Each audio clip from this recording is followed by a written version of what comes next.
Aprendendo com a Divina Vontade, número 40, Livro do Céu, volume 6, final. Vamos pedir à Divina Vontade que nos ilumine através do Espírito Santo, para que este conteúdo possa trazer os benefícios para o qual ele foi elaborado. E que a Divina Vontade cresça não só neste grupo que ouve esses ensinamentos, mas em todo o mundo. Que este dom seja cada vez mais propagado. E que Luísa seja abençoada agora pelo sim que ela deu a Jesus. Amém. 17 de setembro de 1905. Vamos começando. Como você pode participar das dores da Rainha Mãe? Minha filha, que queres que tanto me almejas? E eu, Senhor, o que tens para ti é o que desejo para mim. E ele, minha filha, para mim tenho espinhos, pregos e cruz. E eu, bem, é isso que quero para mim. E me deu sua coroa de espinhos e me participava as dores da cruz e depois acrescentou: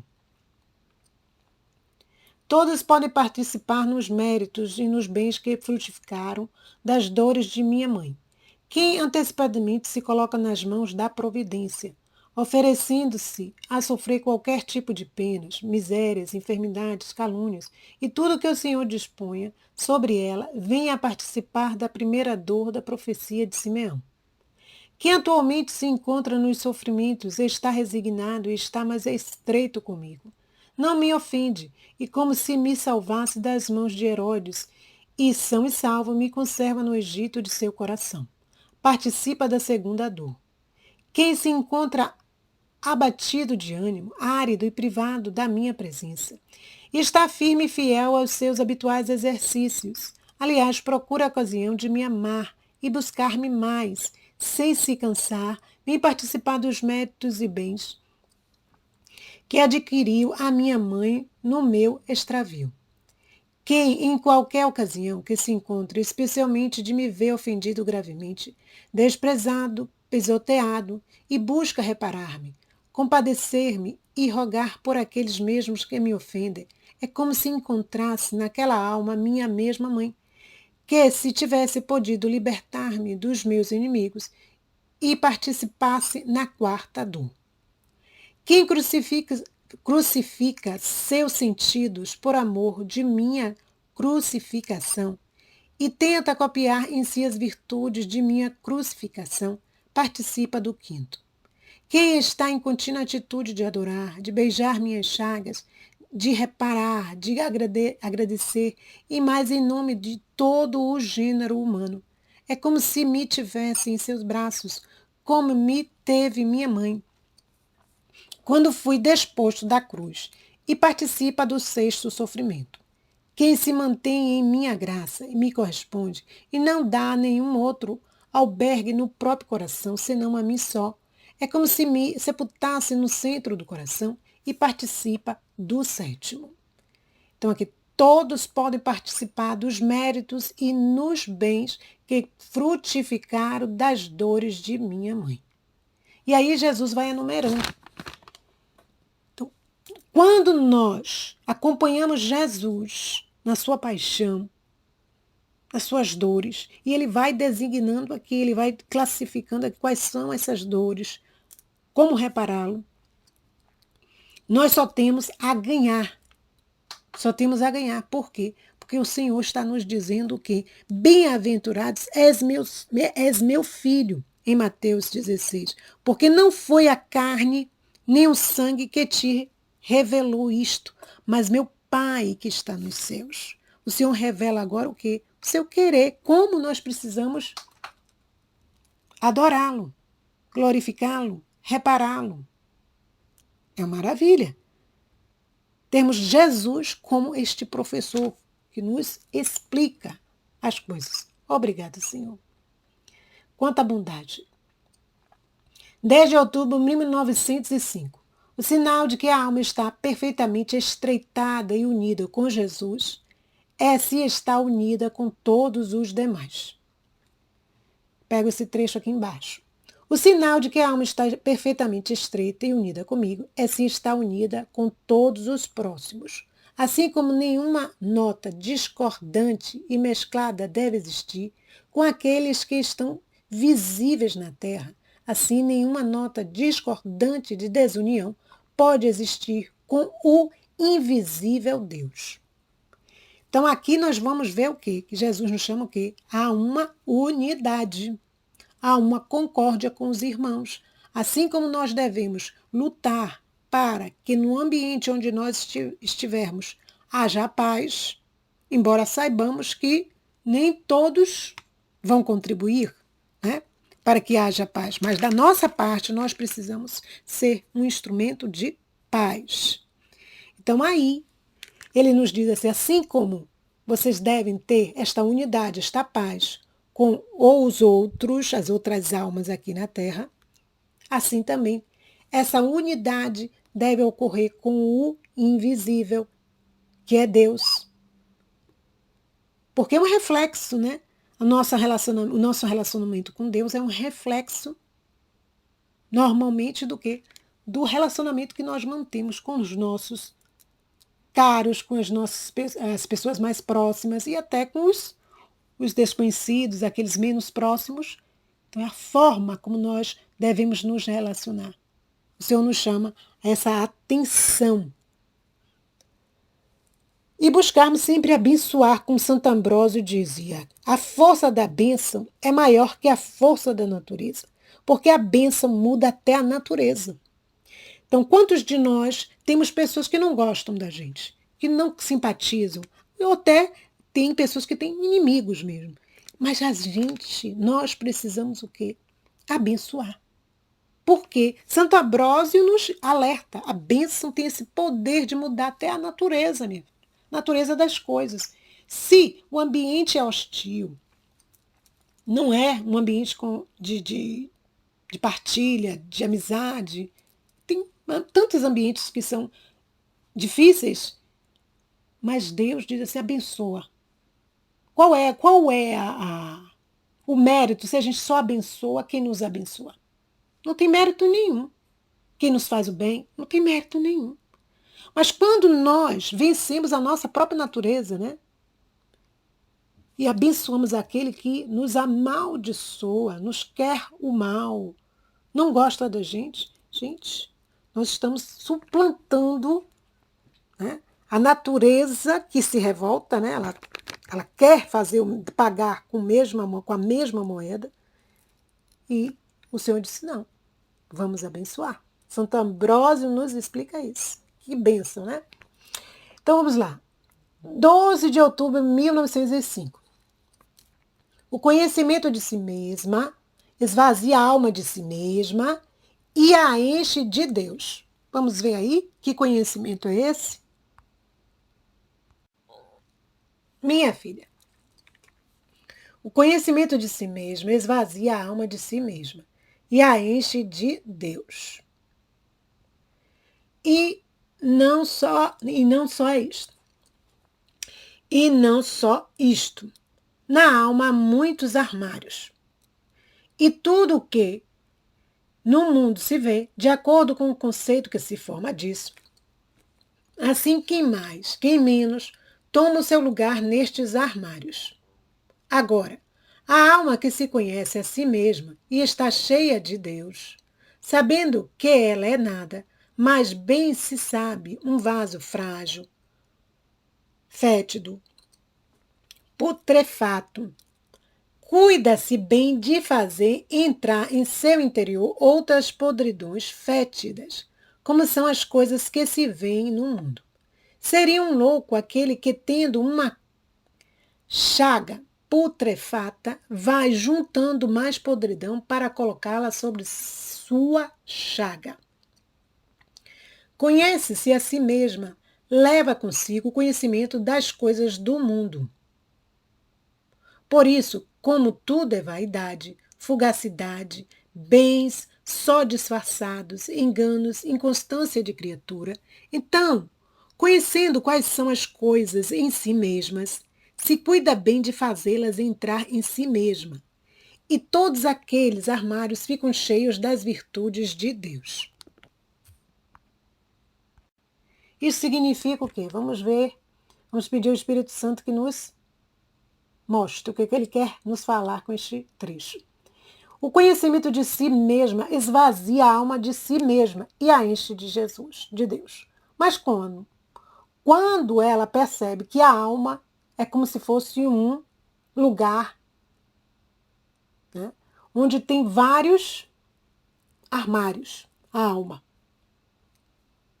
A alma é um lugar onde se tem vários armários. E o que a gente vai colocar nestes armários? Quando a alma faz uma análise e se conhece, começa a se conhecer, ver quais são os movimentos que ela traz dentro dela, as virtudes, as não virtudes, as qualidades, os vícios, enfim, as paixões, ela vai ser capaz de se enchendo de Deus. Por quê? Porque ela vai saber que ela é nada. Que aquele vaso, um vaso de planta, né? Se nós não mudarmos constantemente aquela água, o que acontece com aquela água? Vai ficar o quê? Putrefata, fétida. Porque aquelas plantas que estão naquele vaso, aquelas flores, vão apodrecendo. E ele diz aqui, seria algo fora da lógica, uma loucura, se a pessoa tendo uma chaga que já está com mau cheiro, inflamada, podre, colocasse outra chaga em cima. Então, conhecer a si mesmo significa o quê? Combater o conhecimento das coisas do mundo, para que não entre na alma. Então, tem que ter o quê? Cuidar bem para que se evite que estas coisas entrem na alma. Talvez aqui o texto esteja um pouco mais, não esteja tão claro, porque a tradução pode não dar esta clareza, mas o que o Senhor nos quer dizer é isso. Para que a alma se encha de virtudes de Deus, é preciso que ela conheça os movimentos do mundo e, ao mesmo tempo, da sua alma. E evitar que estas coisas entrem na alma. Porque são coisas o quê? São vaidades, são fugacidades, são bens disfarçados, enganos, são inconstâncias de criatura, e aí vai. Tudo isso vai ajudar a alma? Não. Vai prejudicar a alma. Então precisamos estar atentos. Vamos para outro. 18 de outubro de 1905. O tudo está em aumentar o amor e estar próximo de Jesus. Minha filha, que tolice, até as coisas santas pensam em como contentar-se a si mesmas. Se nas coisas santas me fazem a um lado, onde encontrarei eu um lugar nas ações de minhas criaturas? Que engano, enquanto o todo está em que as ações sejam precedidas pelo amor, em levá-las a cabo, reunir quanto mais coisas possa para aumentar o amor e estar mais próximo a mim, para beber da fonte de meu amor, para submergir tudo em meu amor. No entanto, que erro, fazem tudo de maneira diversa. Então vamos lá. Então todas essas ações, mesmo as ações santas ou não, elas precisariam estar precedidas pelo amor. Reunidas para que este amor aumente, próximas do bem-amado, para beber da fonte do amor, e submergir tudo isto no amor. E aí Jesus disse, mas só que eles não fazem assim, fazem totalmente o contrário. Então, mesmo as coisas santas, elas precisam passar por esse processo. O amor tem que tocar todas elas, tudo, porque senão não tem o valor que Deus gostaria de dá-las. 20 de outubro de 1905. A justiça divina converte o fogo do pecado em fogo de castigo. Minha filha, o pecado é fogo. Minha justiça é fogo. Agora, devendo minha justiça permanecer sempre igual, sempre justa em seu agir, e não receber em si nenhum fogo profano, quando o fogo do pecado quer unir-se ao seu, derrama-o sobre a terra, convertendo-o em fogo de castigo. Olha aqui. Então o Senhor está dizendo aqui que o fogo, tanto o pecado é fogo, como a sua justiça é fogo. Né? E quando... Agora, devendo minha justiça permanecer sempre igual, a justiça de Deus precisa ser sempre igual, é sempre igual, porque Deus é imutável, sempre justa no agir. E não receber em si nenhum fogo profano, nada que fuja a essa justiça. Então, quando o fogo do pecado, que não é bom, quer unir-se ao seu, derrama-o sobre a terra, converte-o em fogo de castigo. Olha o que o Senhor está dizendo. Então, quando este fogo que é do pecado quer unir-se ao seu fogo, aqui no caso aqui, eu acredito que são o quê? Jesus quase em ato de mandar castigos. Aquele lá em cima está dizendo, quase em atos de mandar castigo.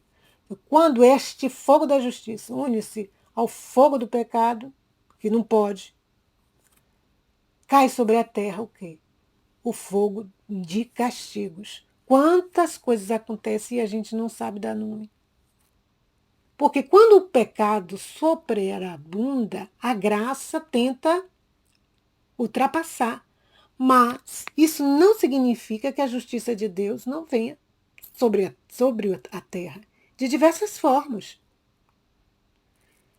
Então, quanto mais nós nos purificarmos e diante de Deus estarmos implorando, reparando, nos mortificando, não só por nós, por toda a família humana, mas contribuiremos para evitar estes castigos, né? Se possível. 24 de outubro de 1905. As misérias da natureza humana servem para reordenar nela a ordem de todas as virtudes. Minha filha, nada saiu de minhas mãos que não seja bom, mas sim criei a natureza humana bela, mas de aparência enganosa. E se a alma a vê desprezível, purulenta, débil, abominável, isto serve à natureza humana como serve o esterco à terra, que quem não entende de tudo diria: louco aquele que suja o terreno com esta sujeira. Enquanto que quem entende que essa sujeira serve para fecundar a terra, para fazer crescer as plantas e fazer mais belos e saborosos os frutos. Assim criei a natureza humana com estas misérias, para reordenar nela a ordem de todas as virtudes. De outra maneira, ficaria sem o exercício das verdadeiras virtudes. Então via em minha mente a natureza humana como se estivesse toda cheia de buracos. E nestes buracos estavam o pus, a lama, e de dentro saíam ramos carregados de flores e frutos. Por isso compreendia que tudo está no uso que fazemos dela, inclusive das mesmas misérias. Então tudo é o uso que nós fazemos. Deus cria a alma humana, mas coloca as misérias para que dessas misérias surjam o quê? As virtudes. Aí ele dá o exemplo do esterco. Quem não compreende que o esterco serve para a terra, ele vai fecundar a terra, vai fertilizar, vai fazer com que as plantas cresçam mais belas, mais fortes, mais saborosas. Quem olha assim diz que não, isso é uma loucura, você vai botar essa sujeira na terra? A mesma coisa, ele diz assim, mas aqui só tem misérias, o que é que vai fazer com tantas misérias? Elas serão transformadas em virtudes a partir do momento que a alma abre o coração à vontade de Deus. Do contrário, ela vai permanecer com as misérias. 2 de novembro de 1905. A alma deve uniformar-se à divina vontade. E a alma que se comporta deste modo, Jesus a faz viver dele e nele. Vamos lá.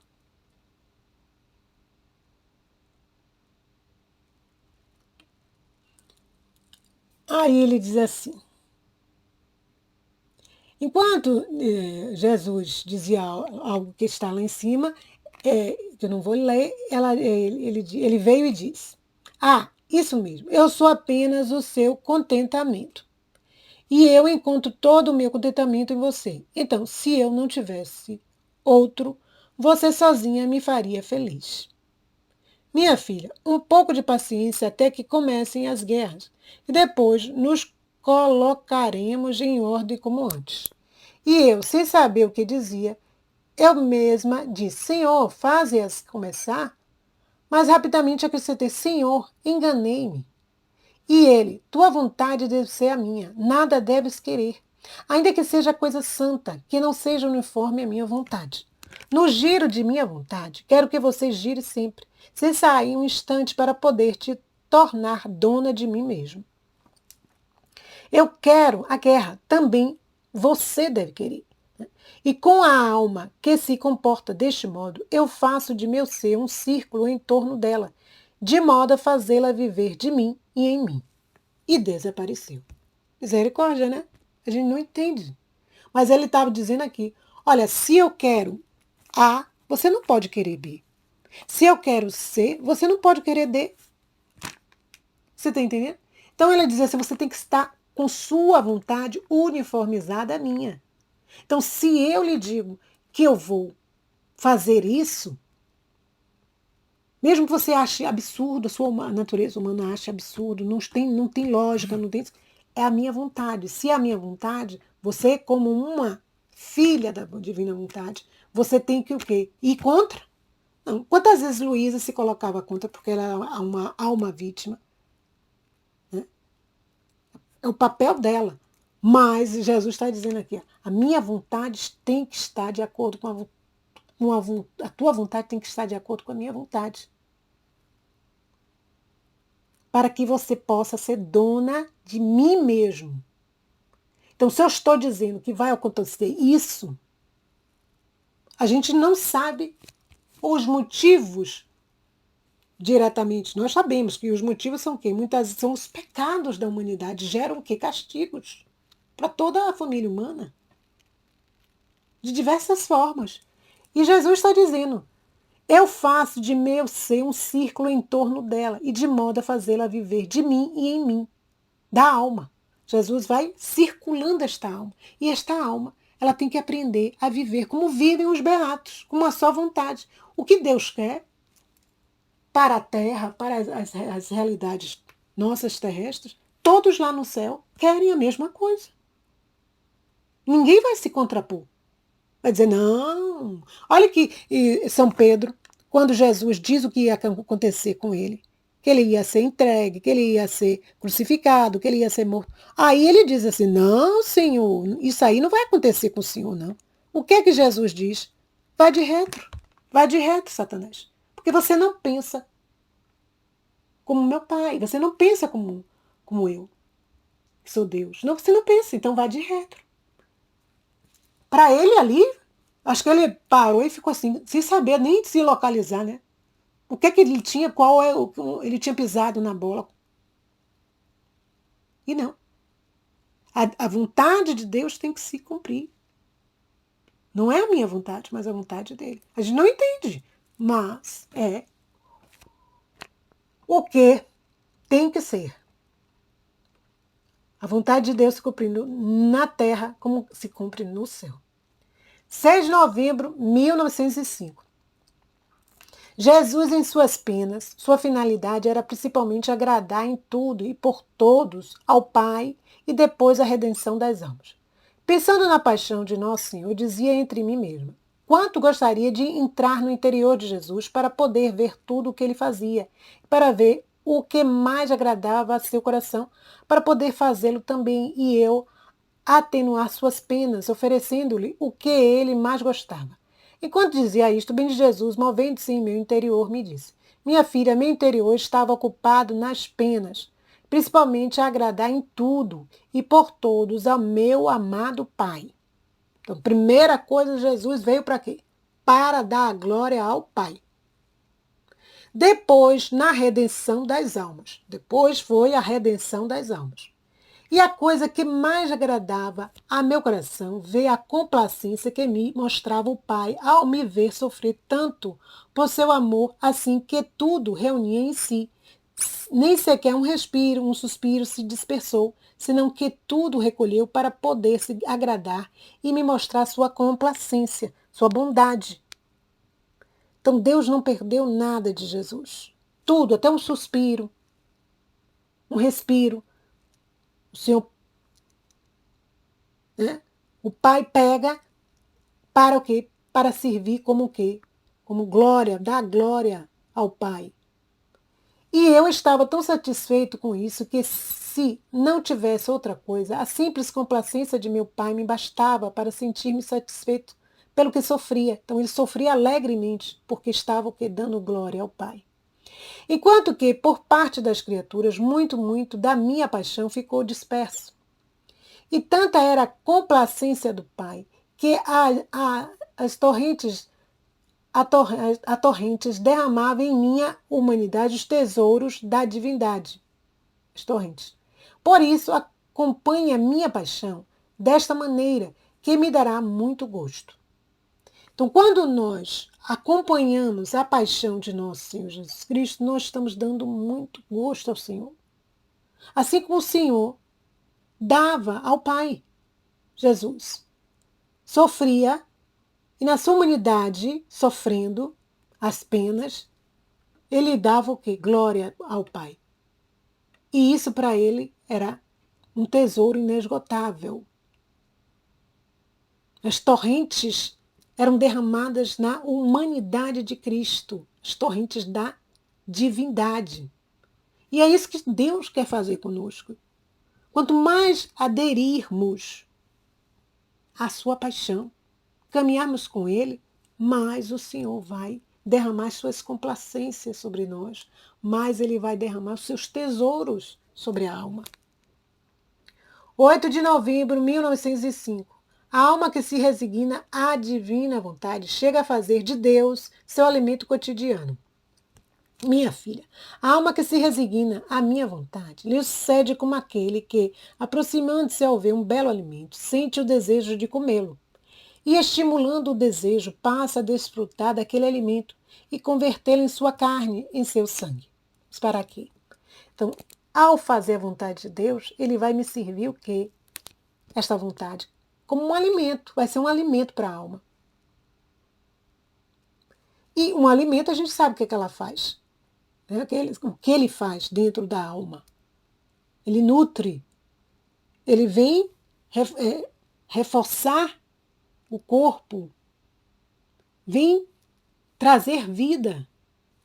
Se não tivesse visto o belo alimento, não poderia vir o desejo. Quer dizer, se a gente não vê um belo alimento, uma sobremesa, algo, um salgado, não vai dar para ter o desejo. Mas a partir do momento que os meus olhos tocam, veem aquele alimento, o desejo surge. O gosto surge. E aí ele, se não tivesse visto o belo alimento, não poderia ver o desejo, nem sentir o gosto, e que continuaria a permanecer em jejum. Assim é a resignação da alma. Enquanto se resigna, na mesma resignação descobre uma luz divina. E esta luz limpa a névoa que impede de ver a Deus. E vendo, deseja gostar de Deus. E enquanto gosta dele, sente como se o comesse. De modo que o sente todo transformado em si e ao mesmo Deus. Assim, que disto se entende que o primeiro passo é o resignar-se. O segundo é o desejo de fazer em tudo a vontade de Deus. Então, o primeiro passo é resignar-se à vontade de Deus. É desejá-lo, é querê-lo. Resignar-se à vontade. O segundo é o desejo de fazer em tudo a vontade de Deus. Começar a fazer a vontade de Deus. Sobretudo os 10 mandamentos, começa por aí. Cumprir os 10 mandamentos, fazer a vontade de Deus, passa por aí. O terceiro, fazer dele seu alimento primoroso cotidianamente. Ter 24 horas esse Deus agindo na alma. O quarto é consumar a vontade de Deus na sua. Vem divina vontade, vamos consumar. Não basta só o desejo. Eu quero, mas não consuma nas ações do dia a dia. Não lembra. Então, não realiza. Mas se não fizer o primeiro passo, ficará em jejum de Deus. Primeiro passo é o quê? É olhar o alimento e desejá-lo. Querê-lo. Olhar a divina vontade e querê-la. 12 de dezembro de 1905. A palavra de Deus é palavra fecunda, que germina virtudes. Minha filha, quando a criatura opera o bem, parte dela uma luz que vai ao Criador. E esta luz dá glória ao Criador da luz, e embeleza com uma beleza divina a alma. Então, bem sempre vai ser vantajoso, sempre trará uma renda para a alma, um lucro.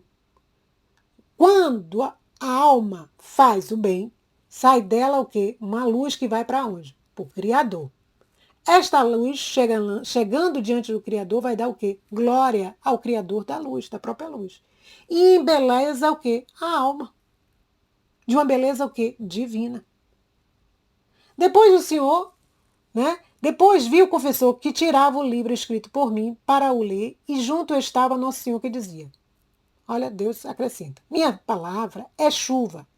E assim como a chuva fecunda a terra, assim o sinal para saber se o que está escrito neste livro é chuva da minha palavra, é ver se a palavra fecunda que germina virtudes.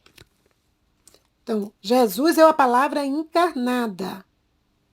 Se aquilo que estava começando, Luísa, escrever naquele livro, e o confessor estava lendo, fosse chuva, essa chuva ia fecundar o quê? A terra. E essa terra ia produzir o quê? Ia germinar o quê? Virtudes. Se uma obra é de Deus, ela se realiza. Quer a gente querendo ou não, vai se realizar. Não tem como retê-la, contê-la. Né? Mesmo que demore. E aí o Senhor diz, se é algo dele, com certeza vai germinar, vai criar virtudes, vai embelezar a alma. 15 de dezembro de 1905. Jesus quis ser crucificado e levantado na cruz para fazer com que as almas, segundo queiram, o encontrem. Minha filha, quis ser crucificado e levantado na cruz para fazer que as almas, segundo me queiram, me encontrem. Então você me ama como um professor porque você sente a necessidade de ser ensinada. E eu me abaixo para ensinar-lhe tantas coisas pequenas como as mais altas e sublimes para torná-la mais instruída. Outro, gemido no abandono, no esquecimento, gostaria de encontrar um pai. Outro gemendo no abandono, no esquecimento. Gostaria de encontrar um pai. Vem aos pés da minha cruz, e eu me faço pai, e lhe dando habitação em minhas chagas, por bebida meu sangue, por alimento minhas carnes, e por herança meu mesmo reino. Aquele outro está doente, e me encontra médico, que não só o curo, mas dou-lhe os remédios seguros para não cair mais nas enfermidades. Este outro está oprimido por calúnias, por desprezos, e aos pés da minha cruz encontra o seu defensor até lhe mudar as calúnias, os desprezos em honras divinas. E assim por diante. Assim, quem me quer juiz, encontra-me juiz. Quem amigo, quem esposo, quem advogado, quem sacerdote, assim me acha. Por isso, quis ser cravado de mãos e pés, para não me opor a nada do que querem, para fazer-me como querem. Mas, ai de quem, vendo que eu não posso me mover, nem mesmo um dedo, se atrevem a me ofender. Olha aqui, o Senhor vai se fazer o quê? Ele foi tudo para todos. Então, quem vai querê-lo como juiz? Quem vai querê-lo como um amigo? Quem vai querê-lo como um esposo? Como um advogado? Como um sacerdote? E aí por em diante, como um pai? Como um professor? E Jesus vai se mostrar assim para estas pessoas. Mas ele diz, ao mesmo tempo, eu fui pregado na cruz, pés e mãos, e não podia me mover. Quantos estão se aproveitando deste estado que está Jesus para ofendê-lo? Ai daqueles, ele está dizendo, ai daqueles que me ofenderem. E ai daqueles que o procurarem. Uns serão beneficiados e outros serão castigados, dependendo da resposta que cada alma lhe dê. Enquanto dizia isto, eu disse, Senhor, quem são os que mais te ofendem? E ele acrescentou, aqueles que mais me fazem sofrer são os religiosos, os quais, vivendo em minha humanidade, me atormentam e dilaceram minhas carnes em minha mesma humanidade. Enquanto quem vive fora de minha humanidade me lacera de longe. Olha aí. Então, os que vão ofender mais a Deus, fazê-lo sofrer mais, são aqueles que estão perto do Senhor. A gente pensa, são aqueles que estão longe. Sim, aqueles irão também ofender e irão ferir. Mas ele diz o quê? Vai ser o quê? Uma ofensa que é de longe. São pessoas que estão afastadas, não caminham comigo. A dor maior vai ser para mim, para Deus, por aqueles que estão perto dele e que irão ofendê-lo. Então peçamos, Senhor, tem piedade de ti. Eu entrego agora, Jesus, as tuas chagas, as tuas lágrimas, as lágrimas de Maria, para reparar na divina vontade todas essas ofensas que vêm daqueles que caminham contigo. 6 de janeiro de 1906. A oração é música ao ouvido de Jesus, especialmente se é de uma alma uniformada à sua vontade.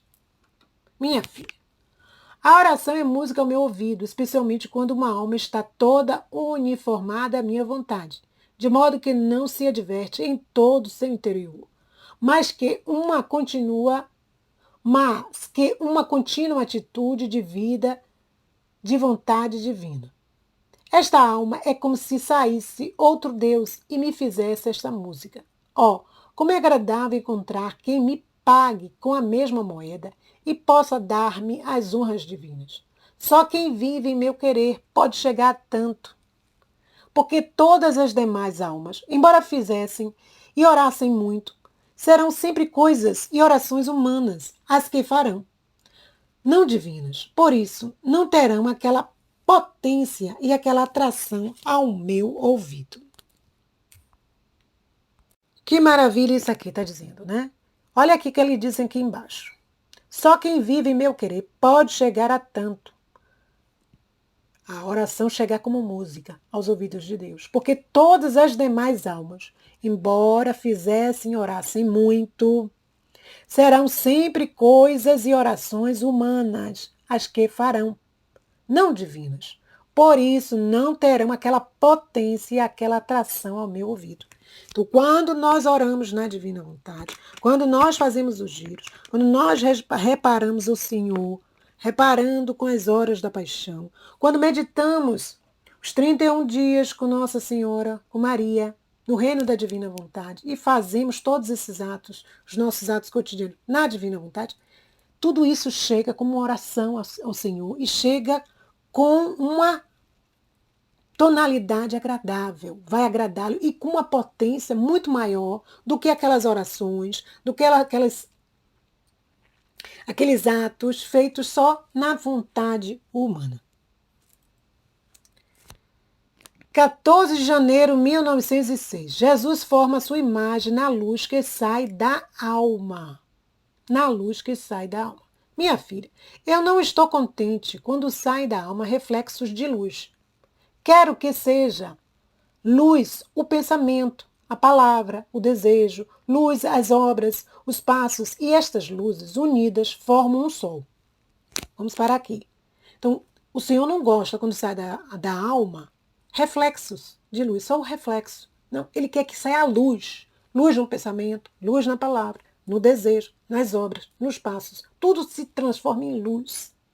E forme essas luzes unidas um sol. Continuando. E neste sol vem formada toda a minha imagem.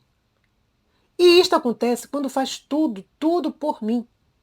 Torna-se toda a luz, e assim como quem quer entrar dentro da luz solar não encontra obstáculo para poder entrar, assim eu não encontro obstáculo neste sol que a criatura formou de todo o seu ser. Em troca, em quem não é toda a luz, encontro muitos impedimentos para formar minha imagem.